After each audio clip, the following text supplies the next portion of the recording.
Olá pessoal, bem-vindos de volta. Então, nesta nossa aula 7, nós vamos falar sobre a perícia, a prova pericial, o laudo pericial, os peritos no processo penal. E vocês vão se perguntar, por que nós estamos colocando o título então da aula 7 de largada, a perícia na legislação civil? Pessoal,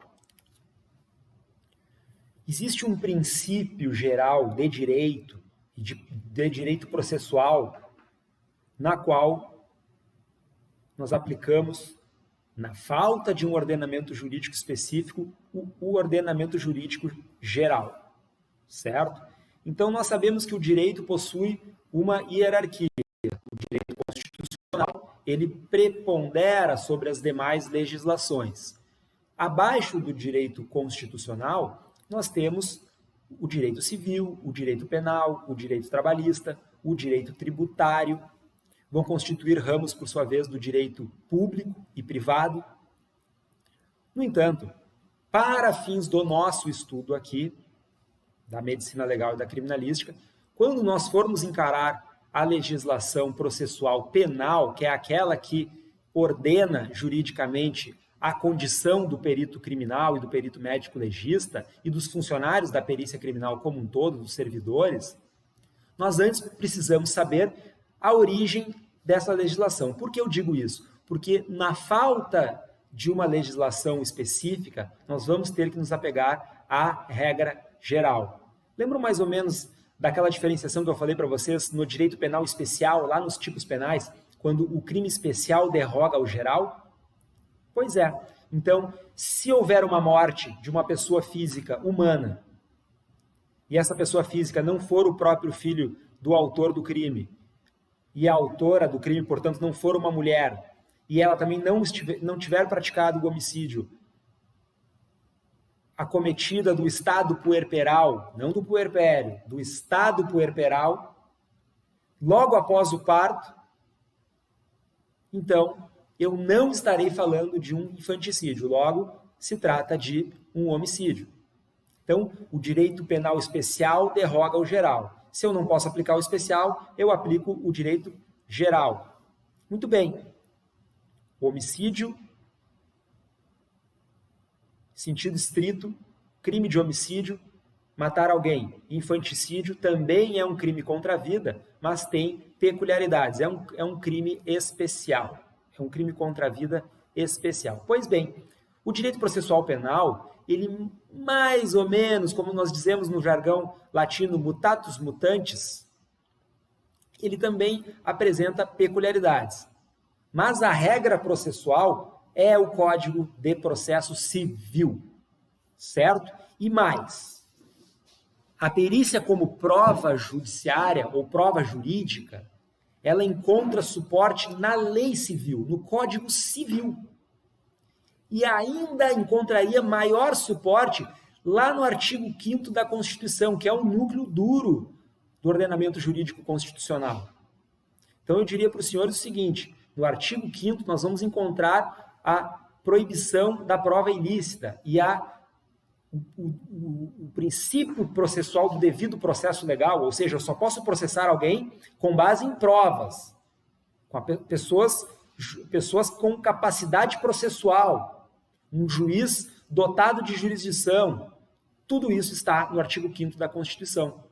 Não vou colocar aqui para não confundi-los, certo? Mas saibam, a perícia começa lá na legislação civil e nós temos no nosso ordenamento, com base nos princípios, uma aplicação subsidiária no ordenamento jurídico penal. No Código Penal, parte geral, no Código Penal, parte especial, nos tipos penais, na legislação penal esparsa, ou legislação penal especial esparsa do Código Penal, portanto, da parte especial, e temos também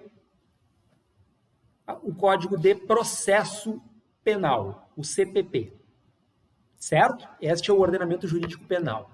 Antes disso, vamos ver a legislação civil. Então, a perícia na legislação civil.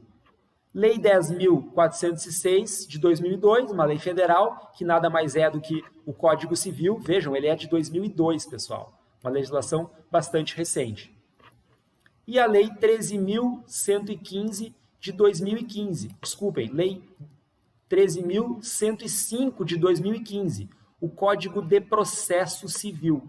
Ele tutela de uma maneira bastante abrangente a presença do perito judicial.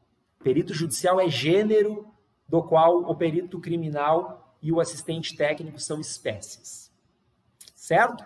Nós vamos ver isso mais para frente. Então vamos lá. Código Civil.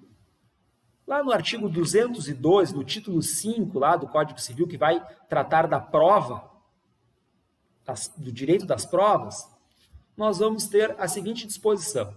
Salvo o negócio a que se impõe forma especial, ou seja, um negócio jurídico que envolva imóveis, por exemplo, então, salvo esses negócios, qualquer fato jurídico, seja ele civil, seja ele um crime, seja ele uma ação trabalhista, seja um fato que tenha repercussão para o mundo jurídico, um tributo que vai incidir, o fato jurídico como um todo, ele só pode ser provado mediante uma confissão, um documento, uma testemunha, uma presunção, agora começou a ficar interessante aqui para nós, e através de perícia.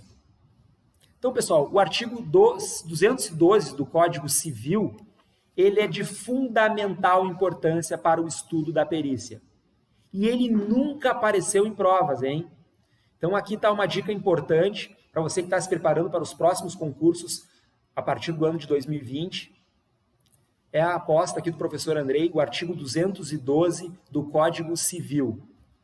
Previsão legal no ordenamento jurídico da perícia. Inciso 5 do artigo 2º do Código Civil. Certo? Ainda no artigo 231, nós vamos ter lá a seguinte disposição. Aquele que se nega a submeter-se a exame médico necessário não poderá aproveitar-se de sua recusa. Então, o juiz determina um exame pericial médico, o sujeito se nega a participar, presume-se, não pode se aproveitar depois da recusa, ou seja, ele não pode dizer que não foi feito o exame e que não houve a prova da não existência daquela condição.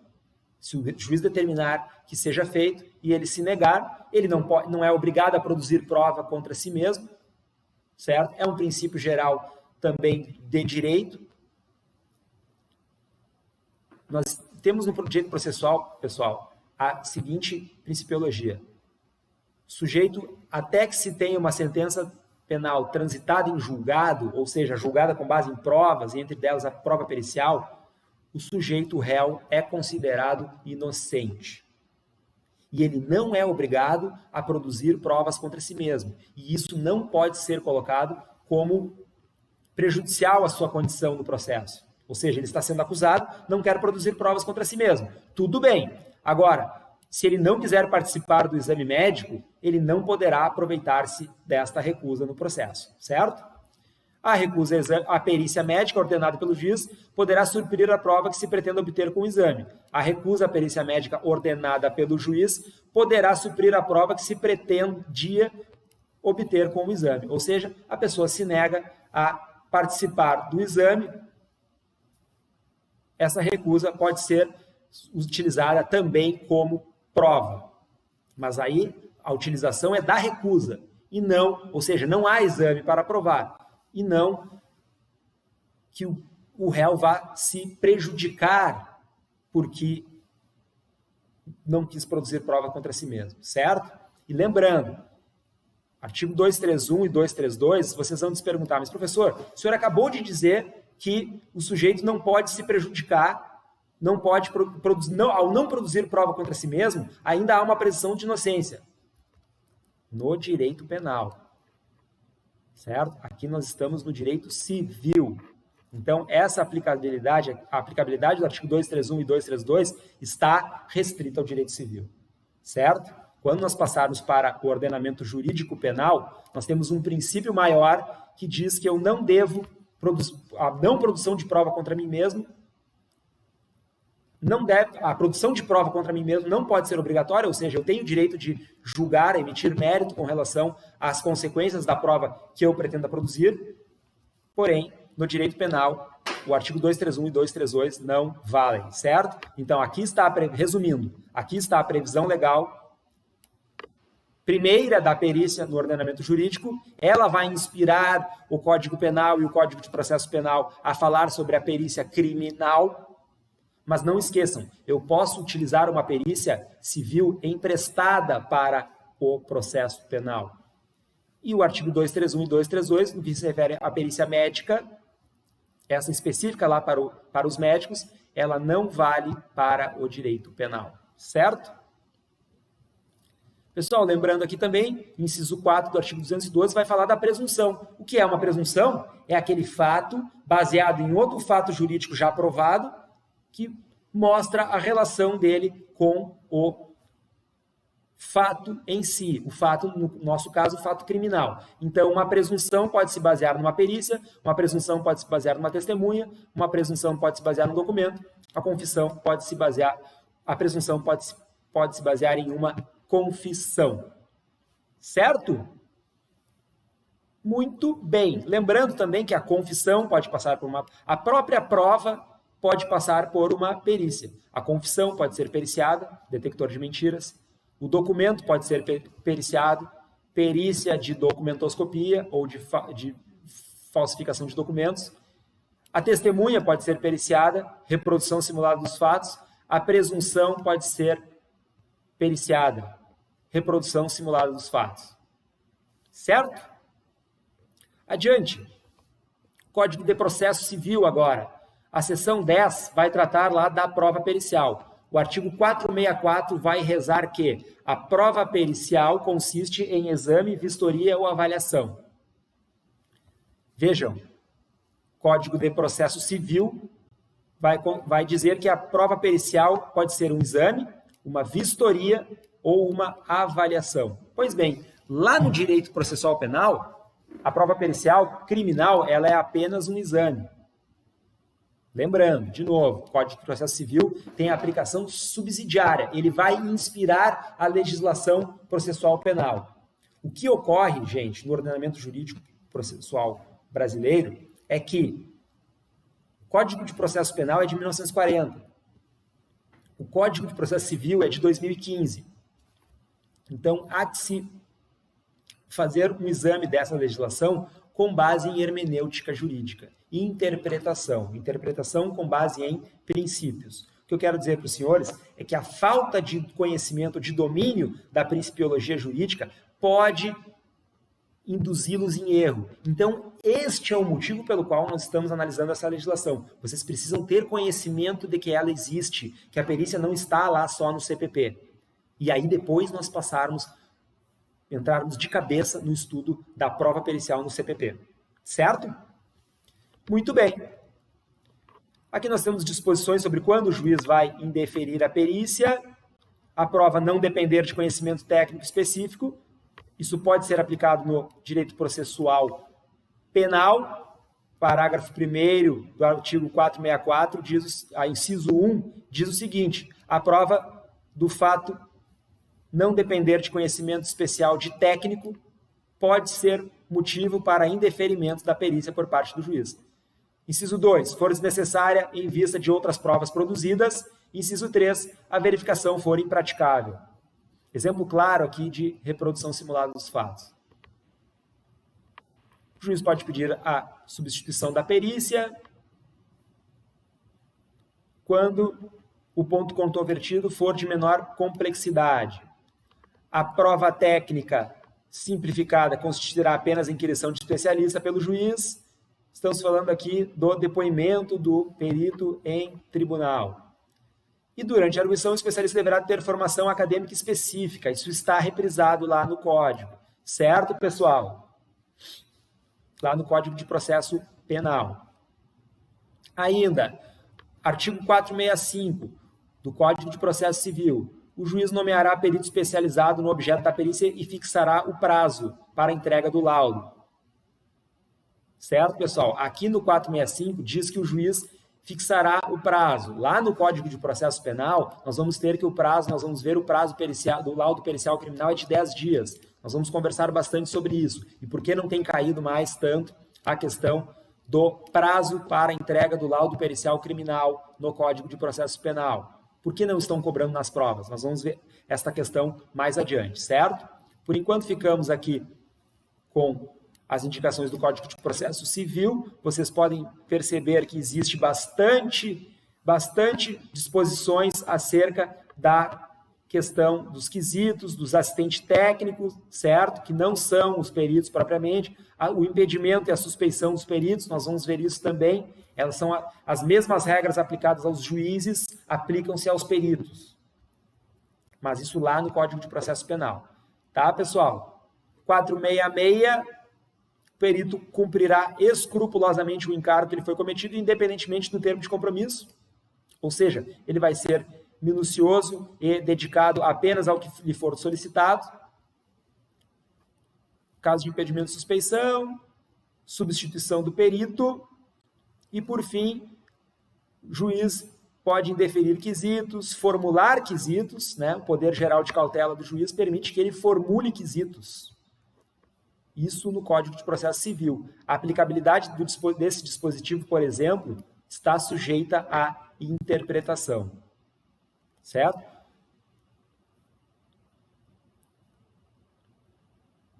472, o juiz pode dispensar a prova quando as partes na inicial e na contestação apresentarem sob a ação de fato pareceres técnicos ou documentos elucidativos que considerarem suficientes. Ou seja, a prova é facultativa. Requisitos do laudo pericial. Pessoal, artigo 473 do Código de Processo Civil, importantíssimo, mais uma aposta para a prova. Embora o Código de Processo Penal preveja os elementos que o laudo pericial deve conter, aqui no Código de Processo Civil nós já temos uma deixa bem específica e atualizada do ano de 2015, ou seja, o artigo 473 do Código de Processo Civil pode aparecer nas provas.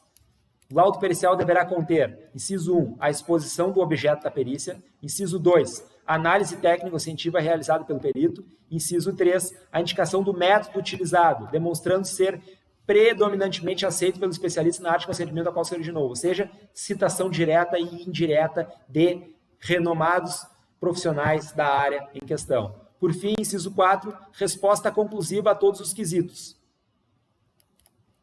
pelas partes e pelo próprio órgão do Ministério Público. Certo? Parágrafo 1º. No laudo, o perito deve apresentar sua fundamentação em linguagem simples e com coerência lógica, indicando como alcançou suas conclusões. Parágrafo 2º. É vedado ao perito ultrapassar os limites da sua designação, bem como emitir opiniões pessoais que excedam o exame técnico. Parágrafo 3º. Para o desempenho de sua função, o perito e os assistentes técnicos podem valer-se de todos os meios necessários, ouvindo testemunhas, obtendo informações, solicitando documentos que estejam em poder das partes, terceiros, repartições públicas, bem como instruir o laudo com planilhas, mapas, plantas, desenhos, fotografias e outros elementos necessários ao esclarecimento do objeto da perícia. Gente, vejam aqui no artigo 473, ele possui uma gama de elementos com relação ao laudo pericial. Isso se aplica também no laudo técnico lá do Código de Processo Penal. Por quê? Aplicação subsidiária, tá, pessoal? Não esqueçam, portanto, da aplicação subsidiária da legislação civil no ordenamento jurídico penal, mais precisamente no Código de Processo Penal, que lá de 1940 está bastante defasado, certo? Recentemente nós tivemos uma reforma do Código de Processo Penal, onde se falou bastante da cadeia de custódia. Pois bem, a parte do laudo pericial ainda deixa muito a desejar, certo? Nós vamos falar disso mais para frente. Por enquanto, vamos continuar nossa introdução aqui. Gente, eu dizia para vocês a questão do laudo pericial no CPC. E aqui está uma questão importante. Fotografias. Gente, fotografia do encontro do cadáver na forma, na posição em que foi encontrado, ela é obrigatória para o perito criminal de campo, de local de morte violenta, ou de local suspeito, ou de local de crime. Vocês vão encontrar todos esses temas. Eu já disse para vocês, a mais aceita é local suspeito. Pois bem, local suspeito com cadáver tem que ter a fotografia. Se não tiver a fotografia, nós vamos ver lá na frente, nulidade do laudo. O laudo não é aproveitável sem essa fotografia. E aí nós não vamos ter o laudo, nós vamos ter uma informação ou um ofício informação, dependendo do caso. Vou dar um exemplo prático. O perito e o fotógrafo se dirigem ao local e fazem o exame. Chuvarada, a máquina queima, perdem-se as fotos. Como é que o perito vai fazer esse laudo pericial? Através de suas anotações, através da fé pública que essas anotações vão possuir, porque o perito oficial está investido em um cargo através de um concurso público, onde ele atingiu a aprovação e foi nomeado, e entrou em exercício regularmente. E mais, esse perito, ele possui, nós vamos ver agora mais adiante, autonomia em suas funções. Então, ele pode emitir parecer técnico, mas isso não tem valor de laudo pericial, para laudos de encontro de cadáver. Por quê? Porque o Código de Processo Penal exige a fotografia do cadáver na posição em que foi encontrado. Então, se tiver 100 fotos, método científico poluído, aquele que nós já vimos, muitas fotos, muito bem. Cadê a foto do encontro do cadáver? Essa o fotógrafo não tirou. O fotógrafo estava em estágio probatório, ainda não sabe direito como proceder o exame, ficou nervoso, é comum, pessoa no primeiro dia de trabalho, perdeu a foto, não conseguiu tirar a foto do encontro do cadáver. A foto ficou escura, o laudo é nulo. O laudo pericial criminal, porque este aqui, ele deve conter tudo isso aqui, lembram? Caput do artigo 173, regra, inciso 1, inciso 2, inciso 3, inciso 4. Enumeração da regra. Parágrafo 3º, exceção à regra do caput. Para o desempenho de sua função, o perito valer-se de todos os meios necessários, bem como instruir o laudo, para o desempenho de sua função, ele pode valer-se de todos os meios, inclusive de fotografias. Pode. A lei não contém letras vazias. A lei não contém letras vazias. Princípio de legiferação. Se a lei não possui letra vazia, o parágrafo, eu disse para os senhores lá na aula 2 que o parágrafo é a exceção ao caput. Conclusão. Norma cogente lá do artigo 473. O laudo deve conter. Parágrafo 3º, ele poderá ter fotos. Legislação civil serve, portanto, do Código de Processo Civil, artigo 473, para todos os laudos, menos para o laudo de encontro de cadáver lá do CPP. Esse aí tem uma disposição especial. Disposição especial derroga a geral, certo? Para derrogar a lei processual penal, deveria haver uma disposição expressa nesse sentido aqui no artigo 473, certo? Muito bem, vamos adiante. Artigo 474. As partes terão ciência da data e do local designados pelo juiz ou indicados pelo perito para ter início à produção da prova. Perícia complexa, artigo 475. Dilação de prazo, enfim, disposições que talvez não apareçam para nós aqui na prova para perícia criminal.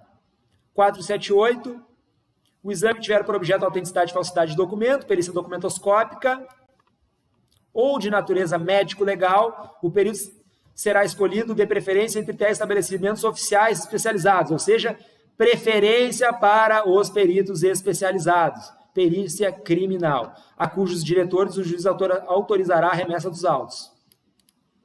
Pessoal, artigo 478, para peritos legistas, possui um determinado interesse para fins de prova, hein? Quando o exame tiver por objeto, artigo 478, a autenticidade ou a falsidade de documento ou for de natureza médico-legal, o perito será escolhido de preferência entre os técnicos estabelecidos. Então, vejam, se o juiz quiser aceitar um perito ad hoc no processo penal, ele pode. Mas aqui nós estamos falando de procedimento civil. Então, conclusão, o artigo 478 vai me dizer que no processo civil, se o exame for de natureza médico-legal ou criminalístico de falsidade de documento, o perito será preferencialmente entre os técnicos estabelecidos em estabelecimentos oficiais e o diretor, o juiz autorizará a remessa dos autos. Ok? No mais, são disposições que não nos atingem. Segundo a perícia, o juiz apreciará a prova pericial de acordo com o artigo 7.1, ou seja, o livre convencimento, e indica na sentença quais as conclusões ele deixou de considerar ou aquelas que ele considerou. Muito bem.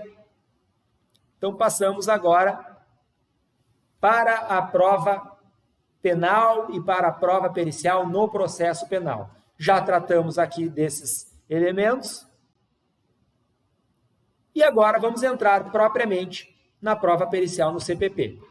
Pessoal, o CPP, o Código de Processo Penal, ele possui disposições específicas, conceitos específicos na atualidade, desde o ano de 2019, no que se refere a vestígios e crimes materiais. E mais, possui requisitos objetivos das perícias, objetivos, ou seja, não cabe juízo de valor, não cabe subjetividade. Então, é o prazo para entrega, artigo 160, a obrigatoriedade da fotografia que eu disse para os senhores, artigo 164, divergência entre peritos, o artigo 180, formalidades e o novo laudo pericial, 181 caput, parágrafo único, e, por fim, o local de crime ou local de morte ou local suspeito alterado. Ainda, procedimentos, a cadeia de custódia do artigo 158-A. E, por fim, a disposição da figura do perito no processo penal. E a providência por parte da polícia, nós vamos ver que a perícia já aparece lá no artigo 6º do CPP. Já aparece a previsão legal lá nas providências a ser adotadas pela polícia judiciária e administrativa no encontro do cadáver ou no encontro do vestígio de um crime contra a vida, ou no encontro do vestígio do crime contra a liberdade sexual, enfim, no encontro do vestígio do cometimento do delito, certo? Pessoal, a primeira coisa que nós precisamos saber é que lá no Código de Processo Penal, nós vamos começar, o Código de Processo Penal ele começa falando do inquérito policial, e lá no inquérito policial existe a previsão das atribuições da polícia judiciária, polícia civil ou polícia federal, polícia judiciária, polícia que faz a investigação dos fatos delitivos. Muito bem. O que acontece é que lá no início nós já temos a previsão de uma perícia. Pessoal, uma investigação ela começa com um boletim de ocorrência. Ela começa com uma notícia crime. Alguém vai a uma delegacia fazer uma denúncia, ou liga para um número 190, numa maior parte do Brasil, e faz uma denúncia anônima. E aí dispara-se a persecução penal. Então, a prova pericial ela pode ser determinada por um juiz, ela pode ser determinada pelo Ministério Público, que possui controle externo da atividade policial. O controle externo da atividade policial judiciária é indiscutível. O que se discute é o controle externo da atividade de polícia científica. Mas o entendimento majoritário é de que sim, existe o controle externo da atividade de polícia científica por parte do MP. Então, retomando, a prova pericial pode ser solicitada por um juiz, pelo Ministério Público, mas na maior parte das vezes pela autoridade policial, por um delegado de polícia civil.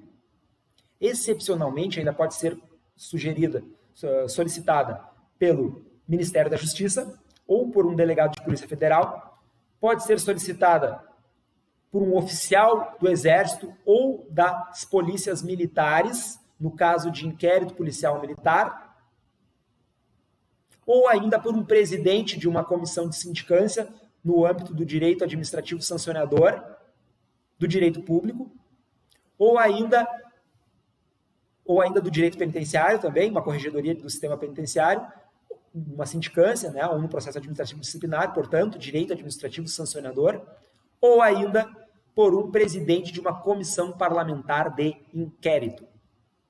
Pessoal, eu sei que é muita informação, mas nós estamos introduzindo, então, o arsenal de legislações da qual a perícia criminal se insere, certo?